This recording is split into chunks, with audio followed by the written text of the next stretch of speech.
This job eats at you. It's not just the hours behind the wheel, it's the loneliness. It's the endless miles of gray asphalt running through black, repeating forests. My name is Ray, and I've been driving this rig for 20 years. It's my home, my world. Tonight, it's Highway 16. In British Columbia, it has a name. They call it the Highway of Tears. I've seen the posters at the truck stops right next to the ads for hot showers and breakfast specials. Faded, washed-out faces of women. Dozens of them, mostly indigenous, all gone missing along this strip, this 700-kilometer ribbon of road I'm on. To me, they were always other people's tragedies. Whispers in 3 a.m. diners drowned out by the hiss of the coffee machine. Things you read, shake your head at, and then forget when the diesel engine roars and you punch the clutch. Tonight, the road belongs to me. It's pushing 2 a.m. There's no moon. The pine and spruce trees line both sides of the road, so tall and thick they're like a black wall swallowing my headlights. I am the only living thing in this universe, just me and my 40-ton steel monster. Then it happens. It's not a little sound, it's a massive, wrenching crunch of metal from deep beneath the cab. The engine sputters, a choking cough. The whole rig lurches violently, throwing me forward and then snapping me back into the seat. Then silence. The engine is dead. The silence is so sudden, so absolute. The truck coasts on inertia, the tires making the only sound in the night. I wrestle with the steering wheel, trying to guide it safely as far onto the shoulder as I can. It rolls to a stop. The air brakes, hissing one final time. The dash, my familiar world of green and amber light, is dark. The headlights are out. I'm plunged into absolute blackness. I wait for my heart to slow. All right, Ray, I tell myself. Take it easy. I try the key. Nothing. Not a click. Stone dead. Battery, drivetrain, I don't know. But it's dead. I reach for the CB radio, an old habit, just static. I grab my phone, just what I expected. No service. I knew it before I even looked at the screen. I'm in one of Highway 16's notorious dead zones. I lock the doors, a mechanical clack that sounds deafening in the silence. First rule of a broken-down trucker, stay in the truck, don't wander. Sooner or later, another rig will come by. It's only a matter of time. I recline the seat back a little, trying to find a comfortable position. But the silence is heavy. It's not the peaceful quiet of an empty night. It feels like listening, like the forest is holding its breath, waiting. I start thinking about the posters, the faded faces, the missing women, how they went missing. Did they break down too? I push the thought away. This isn't a movie. This is a mechanical failure. An hour passes, or maybe 2. It's hard to tell without a clock. I'm almost drifting off when I see them. Headlights. They appear in my left side view mirror. 2 bright points coming fast. A wave of relief washes over me.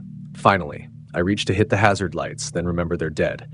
I can only hope they see my massive block of metal parked on the shoulder. The vehicle gets closer. It's not a truck. It's an old, beat-up pickup. Dark paint, maybe dark green or black, caked in mud. It slows as it approaches me. It doesn't stop. It slows to a crawl, cruising parallel to my cab. I sit up straight, trying to get a better look. Its passenger window is down. I can only see the silhouette of a man in a baseball cap. He's looking at me, staring. The light from his dash casts a sickly blue glow on the lower part of his face, but his eyes are lost in the shadow of the cap. I raise my hand, a trucker-style need help wave. He doesn't wave back. He just watches his pickup truck drifting slowly past. Then, without warning, he floors it. The engine roars and he speeds away, disappearing around the bend, leaving me alone in a darkness that feels thicker than before. My heart is pounding. That was strange. Very strange. Usually a local driver, even if they don't stop, will call out on the CB or at least honk. He just looked. I try to rationalize it. He was scared. A dark truck on the side of the road could be a trap. I might have done the same. I tell myself that. But I don't believe it. I stare into the darkness where he vanished. I hear a sound. It comes from outside on the passenger side, a faint sound, the crunch of gravel like someone walking, step by step, very slow. I hold my breath. Just an animal, I whisper. A deer, a black bear. The woods are full of them. The sound stops, right underneath my window. I sit motionless. I don't dare look. I can feel something there. Standing, listening, just like I am. I can hear the blood pounding in my ears. After what feels like an eternity, the gravel crunches again. It's moving toward the back of the truck. Then silence. I let out a ragged breath. Just an animal. I look into the side mirror, nothing but blackness. I don't know how long I wait. I'm in a half doze, paralyzed by the tension. Then I see them again. Headlights. They're coming from the same direction, from behind. It's him, the old beat-up pickup. This time, he's coming very, very slow. His headlights are aimed directly at my cab, blinding me, turning the truck interior into a stage. He stops, about 50 meters behind my truck. He doesn't turn off his engine. I can hear his old diesel idling, a low, steady sound. Then he turns off his headlights. I am swallowed by darkness again, but this time it's worse, because I know he's there. He's in the blackness 50 meters away, engine running. What is he doing? What is he waiting for? The highway stories flood back. The predators. The men who take advantage of the isolation, the desolation, the lack of cell service. They weren't just campfire ghost stories. They were news reports. They were the posters at the truck stops. I lean over the seat, trying not to make a sound. Underneath my sleeper bunk is my tire iron. I use it to check the tires. It's heavy and cold. I grip it tight, the cold metal hurting my hand. I move back to the driver's seat, sitting in the dark, clutching the tire iron. I watch my side mirror. I can't see a thing, but I can hear his engine. Then, another sound, a metallic creak. His pickup door has opened. I strain my eyes on the mirror. I can make out a shape. A figure separates itself from the darkness of the pickup. They stand in the gap between the two vehicles, just a darker shape in the dark. They just stand there, completely still, watching me. Cold sweat runs down my spine. What game is this? Does he have a gun? Does he know I'm a big man? Or doesn't he care? The figure starts to move, but not toward me, not on the road. They move to the shoulder, into the trees, into the forest.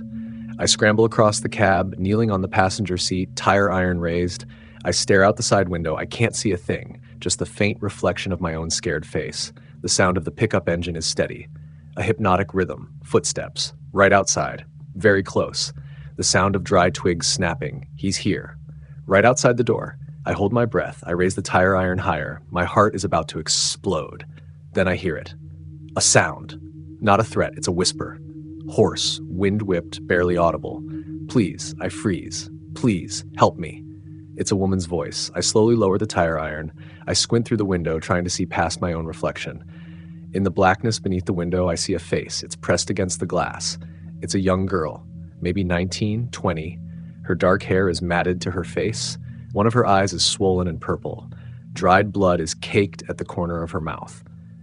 His truck, she whispers, her trembling finger pointing back, toward the idling pickup. He's after me. I was hiding in the woods. A cold certainty hits me. The man in the pickup. When he drove past the first time, he wasn't looking at me. He was looking for her. He was sweeping the forest with his eyes. He saw my truck and thought she might be hiding here. Now he's back. And he's waiting. He knows she's close. The pickup engine continues its idle.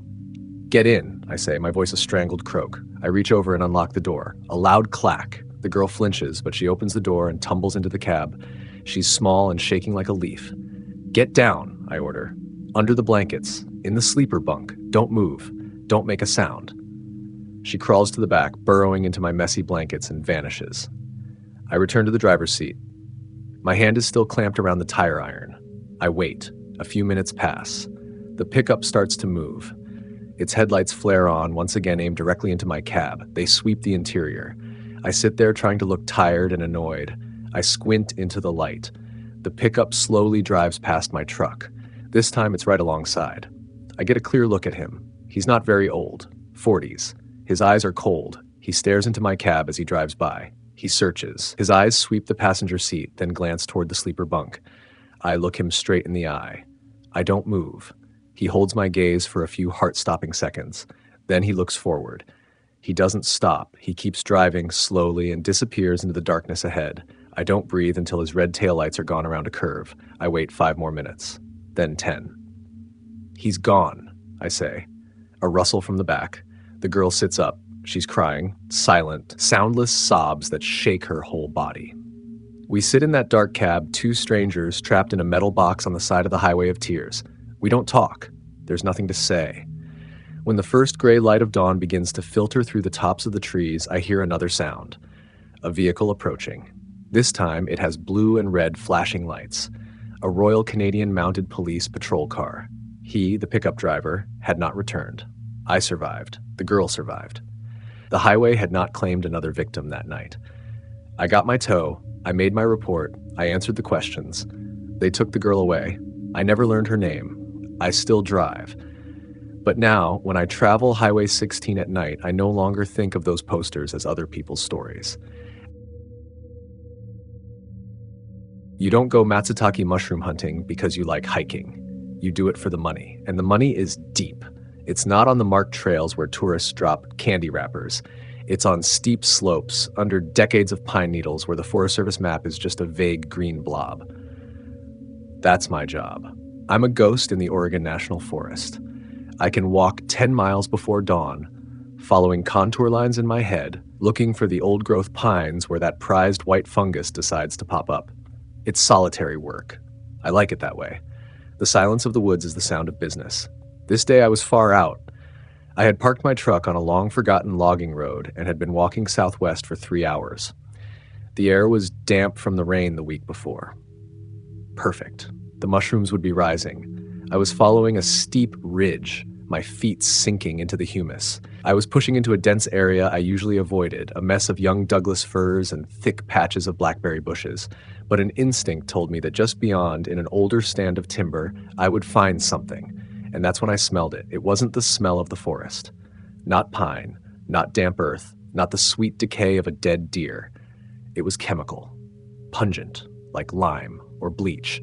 And beneath it, partially masked, was a sickly sweet, unpleasant stench, something organic decomposing the wrong way. I stopped. I'd run across black bears, even cougars. They smell like animals. This was a human smell. Maybe a mobile drug lab. I'd heard about them. Those guys are dangerous. I should have turned back. I should have silently retreated the way I came. But I was curious and stupid. I followed the scent, moving slower, trying not to make a sound. The stench grew stronger, clinging to my throat. I pushed through a final wall of blackberry bushes, their thorns snagging my jacket, and stepped into a small clearing. It wasn't a natural clearing. It was a hollow, completely concealed from view by 3 massive fir trees that had fallen years ago, forming a kind of fortress. And in that fortress were bags. Not a few, dozens. Big, industrial black trash bags, the 6 mil thick kind you can't rip if you try. They were dumped in a messy pile. Some were new, the black plastic shiny and faintly glistening in the dim forest light.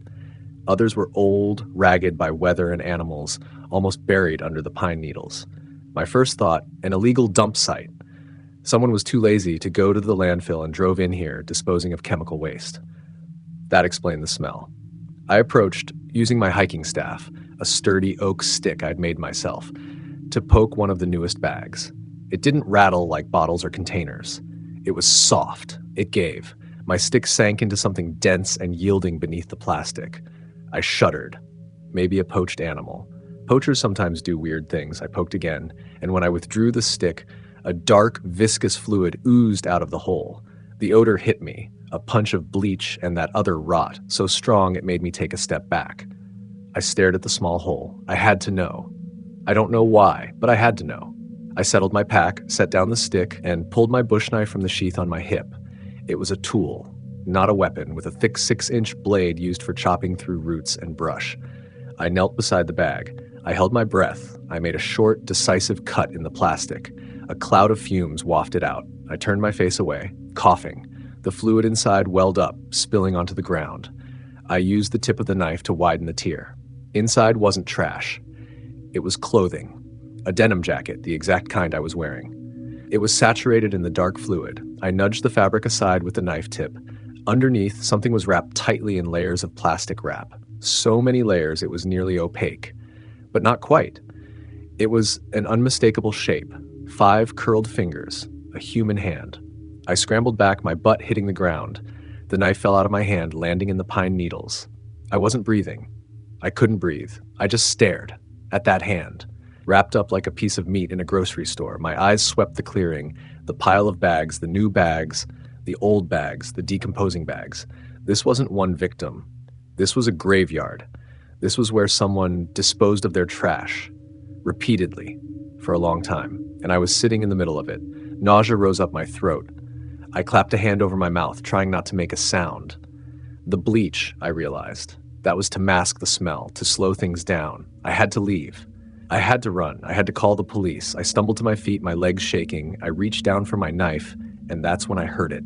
A sound. A single, clear, sharp sound that broke the forest silence. A dry branch snapping underfoot. It wasn't far. It was close. Maybe 50 meters. In the direction I had just come from, I froze. All the blood in my body seemed to turn to ice. Every hair stood up on my body. I was not alone. My mind raced. Another mushroom picker? No. No one else knew this spot. A lost hiker? Impossible. Or the person who brought these bags. The one who came back. Maybe to drop off a new delivery. Did they hear me? Did they see me? Do they know I've seen their terrible secret? I stood motionless, sandwiched between the pile of remains and whatever was in the woods. I didn't wait to find out. I abandoned the knife. I didn't even think about it. I didn't run the way I came. I didn't run toward my truck. That was the direction of the sound. I spun around and bolted in the opposite direction. I plunged down the steep slope, straight through the blackberry bushes, ignoring the thorns ripping at my flesh. I vaulted over rotting logs, slipping in the mud, my legs operating on raw, primal instinct. Run. I didn't care about the noise I was making. I just needed distance. I could hear my heart hammering, a frantic drumbeat in my chest. I didn't hear anyone chasing. But that didn't mean they weren't there. Maybe they were moving through the woods silently, just like I usually did. I ran until my lungs felt like they would burst. I ran until my legs were jelly. I ran until I tripped over a stump and fell face first into a shallow creek. I lay there, face down in the cold mud, gasping. The cold water soaked through my jeans. I was crying, but I didn't realize it until the saltiness mixed with the taste of mud in my mouth. I was lost, completely and utterly. I didn't care. Being lost was better than being found. It took me 6 hours. 6 hours of backtracking, of panicking, of using the sun and the last of my skills to find my way around, a wide arc, back to my truck. Every single sound, every sudden bird taking flight made me jump. When I saw my old truck through the trees, I nearly collapsed. I drove out of that logging road, my tires spinning in the mud. I didn't slow down when I hit the highway. I drove 40 miles to the nearest ranger station. I screeched into the parking lot, opened the door, and threw up everything I had onto the gravel. They sealed off the area that evening. State Police, FBI, they found my knife, they found the bags, they found the remains of 17 people. Some had been there for decades. I was their key witness. I had to tell the story again and again to men in suits who looked at me with blank eyes. They asked me about the sound, the snapping branch. I told them the truth. I didn't know what it was. They never found anyone, no suspects, no leads, just me and what I saw. I sold my mushroom license the next week. I moved to Portland. I work in a warehouse now. I never went back to those woods. I don't even hike anymore. I can't. To me, the forest isn't a quiet place. It's a cemetery. And sometimes when the warehouse is quiet at night, I still wonder, what was that sound? Was it a deer? Or was it the bagman, standing there in the shadow of the trees, watching me run? The ocean is a desert. That's the first truth you learn. For 14 days, I'd seen nothing that wasn't mine or nature's. No ships, no planes, not even distant smoke plumes. Just the rhythmic clack-clack of the mast, the whistle of the wind through the rigging, and the relentless slap of waves on the hull of the Wayward. I was doing the trip I'd planned for 3 years, solo, San Francisco to Hawaii. It was a test of endurance, but more, it was an escape. I needed this vast emptiness to fill the noisy gaps that life on land had left. On the 15th day, I saw it. At first, it was just a white speck on the horizon, even through binoculars. Another yacht. My stomach tightened. Part of me felt invaded, as if my private oasis had been discovered. But the greater part, the rational one, felt a cautious relief, another soul. I tried to raise them on the radio, channel 16. Unidentified yacht. This is the sailing vessel, the Wayward. Do you read? Over. Only static. As I drew closer, within a mile, my relief soured into anxiety. The boat didn't look right. It wasn't moving. It was drifting. Its mainsail was shredded, the tattered white fabric flapping in the breeze like a pathetic flag of surrender. It had a name, Aurelia. I called again. Aurelia, this is the Wayward. Do you require assistance? Over. Silence. I circled my vessel around it, keeping a respectful distance. The deck was deserted. No sign of life. No life jackets, no safety harness, nothing. just a discarded fishing line draped over the gunwale, the lure dried and shriveled in the sun. There's an unwritten law of the sea. You have to check. I dropped my sails, fired up the engine, and carefully came alongside Aurelia. The wind was light, but the two boats still bumped with a jarring creak. I made fast my lines to its cleat. The silence on that boat was uncanny. It was heavy. No music. No engine noise. Just the lapping of water on an empty hull. "Hello," I called, my voice sounding weak. "Anyone aboard?" I grabbed its rail and pulled myself across. My feet hit the deck with a solid thud. The deck was disturbingly clean, save for the ripped sail. Ropes were neatly coiled. I moved toward the companionway leading down to the cabin. The hatch was ajar, swaying back and forth with the rhythm of the swell. "Hello," I called again, louder this time. I descended the steps, my eyes adjusting to the dim light inside. The place was disturbed. Cushions were tossed off the settees, lockers were flung open, but it wasn't the chaos of a storm. A storm would have thrown everything onto the floor. This was the disorder of a ransacking, as if someone had been desperately looking for something. On the small table, a half-eaten meal was molding. 2 plates, 2 forks, a loaf of bread that had gone green. A bottle of wine was knocked over.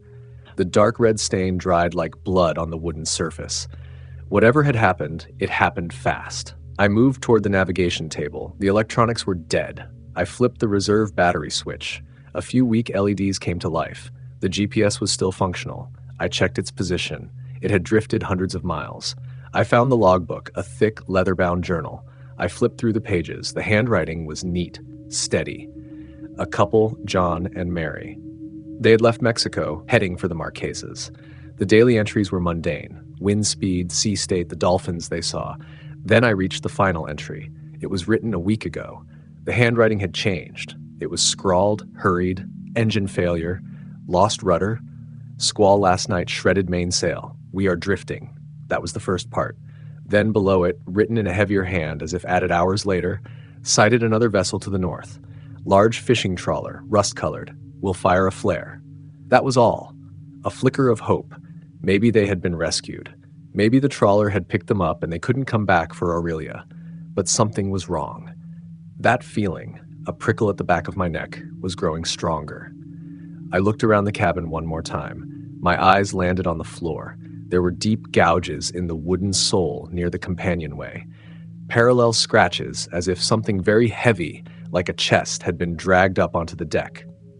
I went back up to the deck, the salty air suddenly feeling suffocating. I followed the direction of the scratches. They led to the gunwale, where I had tied my boat. And I saw the line. It was a thick mooring line, the kind used for dockage. It had been cut, not frayed and broken from rubbing. It was cleanly severed by a very sharp knife. It clicked. This wasn't a rescue. This was a piracy. The rust-colored fishing trawler. They hadn't come to help. They'd seen a disabled vessel, an easy mark. They had boarded. I looked at the 2 molding plates down below, John and Mary. Where were they when the other boat arrived? Did they fight, or were they taken? I suddenly felt exposed. I was standing on a crime scene in the middle of the ocean, 1,000 miles from civilization. I was unarmed, save for a sheath knife and a flare gun. I hurried back into the cabin, my heart pounding. I needed to leave. Now. I grabbed the logbook. Evidence. I would report this. As I turned away, my eye glanced at the radar screen of Aurelia, still running on the reserve battery, and I saw it. A small dot. A target. It was very close, just a few nautical miles away. It wasn't moving fast, but it was there, and it was not broadcasting AIS. On my screen, it was just a ghost, unnamed, unidentified, running silent. My throat went dry. I sprinted up the companionway. I scrambled out onto the deck and looked in the direction of the radar dot. North. I didn't see anything at first, just the deep blue horizon. Then I squinted. It was there. Just a faint silhouette in the midday heat haze. A much larger vessel than mine, a fishing trawler. Its hull was dark, maybe rust-colored. It was just sitting still. It dawned on me with a sickening chill. It had been there the whole time. It had seen me. It had seen me circle Aurelia. It had seen me tie up. It had seen me board. It was waiting to see what I would do. Maybe it thought I was Coast Guard, or maybe it was just waiting for me to find something worth taking from me. The people who did this to John and Mary, they were out there, and they were watching me. Panic hit, hot and fierce. I didn't have time to untie the lines. They were too tight. I pulled my knife, the one I used for cutting line. I lunged at the cleat where I'd tied the wayward. I started sawing at the thick rope. The fibers were tough. I glanced back at the trawler. Still there, motionless. My hand was shaking. The knife slipped. I cursed and kept cutting, hacking frantically. The line finally snapped. The wayward drifted away, the gap between the two boats widening by inches. I didn't wait. I backed up, got a running start, and leaped across the space. I landed hard on my deck, my knees nearly giving out. I didn't care. I scrambled to the cockpit, my shaking fingers fumbling for the ignition key. The engine caught, the sound the sweetest thing I had ever heard. I shoved the throttle wide open. I didn't dare look back. I motored the rest of that day and all through the night. I headed east, back the way I came, fleeing my destination. I didn't sleep. I just drank coffee and watched the radar. The dot never reappeared. The trawler didn't follow me. Maybe they didn't care. Maybe they had what they wanted from Aurelia, and I was just a minor inconvenience. 4 days later, I caught my first satellite signal. I called the Coast Guard. I gave them Aurelia's coordinates. I told them everything, the logbook, the scratches, the cut line, the rust-colored trawler. A week later, when I was safely tied up in San Diego, I got a call. They had dispatched a plane to the coordinates. They found nothing. No Aurelia, no trawler, no debris, nothing. As if it had never existed. I sold the wayward. I never sailed again. I came back to land, back to the noise. But sometimes, at night, when I close my eyes, I still see it. The vast emptiness of the ocean and a rust-colored trawler stationary on the horizon, watching. Alex was not my friend. He was a former colleague, an acquaintance over bad office coffee. Someone you nod to and immediately forget. But I had just quit my job, and he happened to text. Alex was heading west with an expensive new camera, and he needed a wingman for a hiking trip in the Bitterroots. I agreed, not because I liked Alex, but because I needed the mountain air. I needed the majestic silence of Montana, the kind that could fill the noisy blanks my overworked mind had left behind. We arrived at the trailhead early in the morning. The air was cold and crisp. Alex had been talking nonstop about lens modes and golden hour light since we left the parking lot. I just nodded, tightening my backpack straps. His rented SUV looked ridiculous next to my beat-up sedan.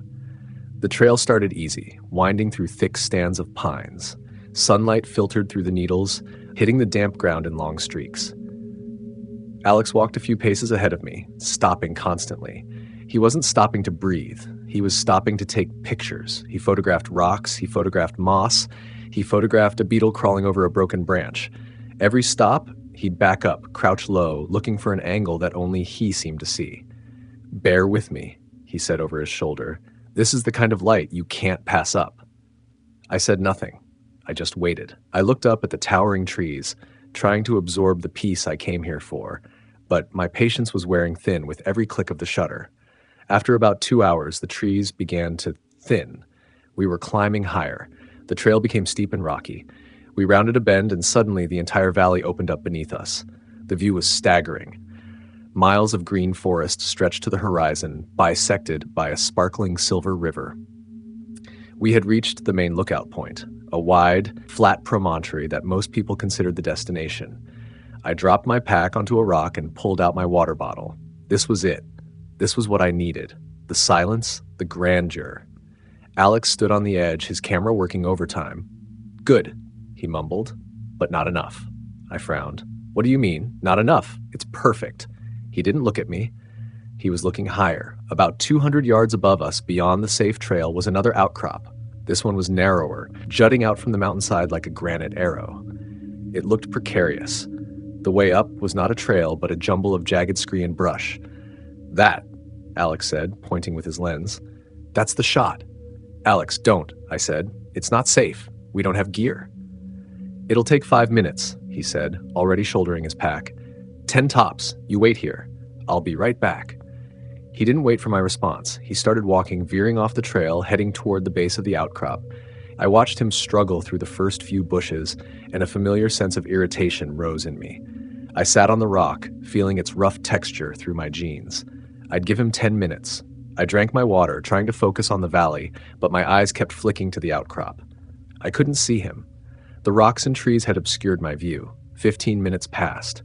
The silence of the mountain, the very thing I craved, felt different now. It was heavier. I stood up. "Alex," I called. My voice sounded small in the immense space. There was no reply, just the faint sound of wind whistling through the pines. I walked to the edge of the trail where he'd broken off. "Alex, your 10 minutes are up." Still silence. A shiver ran down my spine, and it had nothing to do with the mountain air. I started down the path he took, a few steps into the brush. "Alex, 20 minutes. I reached the base of the outcrop. From here, it was even more terrifying. Weathered granite, almost vertical in places. "I'm not kidding," I yelled, my voice tense now. "If you fall, I can't haul you up." Not a sound. No shifting rocks, no muttered curses, no camera clicks. 30 minutes. The sun had moved a bit. The part of the lookout where I was standing was now in shadow. It was noticeably colder. My irritation was gone, replaced by a pit of ice forming in my stomach. He couldn't have fallen. If he fell, I would have heard it. I absolutely would have heard it. I screamed his name, loud enough that my throat burned. My shout echoed off the opposite ridge, coming back to me as a faint mockery. 45 minutes. I was panicking. I couldn't climb up there myself. If I slipped, there would be no one left to call for help. I pulled out my phone, a futile gesture. No service. An hour. Alex was gone. I had a choice. I could stay here, yell into the void, and risk being stranded on the mountain after dark, or I could go down. I could go down, drive to the nearest town, and call search and rescue. I was the only one who knew where he went. I was the last one to see him. The thought crippled me. They would ask me. The police. The rangers. They would look at me, a stranger, the only casual acquaintance, and they would ask why I let him go. I turned my back on the silent rock face and started to run. The descent was a blurred nightmare. The trail we had leisurely walked up was now an obstacle course. I tripped on rocks I didn't remember seeing. Roots seemed to deliberately snare my feet. Every time I stumbled and caught myself, I rose with a small gasp. Dusk was coming. The sky was turning a magnificent orange and purple, but the beauty was cruel. The light was failing. The shadows in the forest were deepening, and I realized I was alone. But I felt like I wasn't. A sense of being watched crept into my mind. I kept stopping, wrenching my head around to look back up the trail. Nothing. Just silent tree trunks and deepening shadows. But I couldn't shake the feeling. Did Alex slip? Or did he run into someone up there? Another hiker? Someone who didn't want to be seen? Someone living off the grid, hiding out in these vast forests? My mind conjured scenarios. Maybe Alex took a picture of something he shouldn't have. An illegal operation, a hideout. And they saw him. They silently dragged him away. And now, they knew about me. They knew I was waiting below. They could be tracking me right now, moving parallel to me in the woods, waiting for me to tire. I ran faster. My lungs burned. The fear gave me a jolt of adrenaline I didn't know I possessed. I no longer cared about stumbling. I just needed to get off this mountain. When I saw the parking lot through the trees, I nearly wept with relief. I burst out of the tree line, skidding on the gravel. The lot was mostly empty, just two vehicles, my sedan and Alex's rented SUV. It sat there, silent and menacing in the last of the light. Its dark windows reflected the dying sky. He hadn't come down. He wasn't here. I fumbled with my car door, the key rattling in the lock. I threw my pack onto the back seat and started the engine. My tires spun on the gravel as I backed out and sped away from the lot. I didn't look back. I drove like a maniac. I drove 15 miles in radio silence, my hands clenched on the steering wheel, my eyes locked on the darkening road. When the first bar of service appeared on my phone, I pulled over and dialed 911. They searched for weeks. Search and rescue, K9 units, helicopters. They scoured that outcrop. They found nothing. No camera, no backpack, no sign of a struggle, no blood, no Alex. I was questioned multiple times by park rangers, by the county police. They asked me the same questions. What was the exact time? What did he say? Did we argue? I told them the truth. I told them he was an acquaintance, that he was obsessed with photos, that he was reckless. They never said they suspected me, but I saw it in their eyes. The last person to see him, the only one who had a motive, however petty, of annoyance to leave him. They called it a tragic disappearance. They theorized he fell into a crevasse they couldn't find, or that a wild animal had dragged him off. I left Montana the next week. I drove east nonstop until there were no mountains left in my rearview mirror. It's been 6 months. Sometimes I wake up in my apartment in the noisy city. I think about the silence of that mountain, and I think about the outcrop. I wonder what really happened during those first 15 minutes when I was sitting there, annoyed. I wonder if Alex slipped, or if someone was waiting for him up there, someone who saw him climbing from the other side.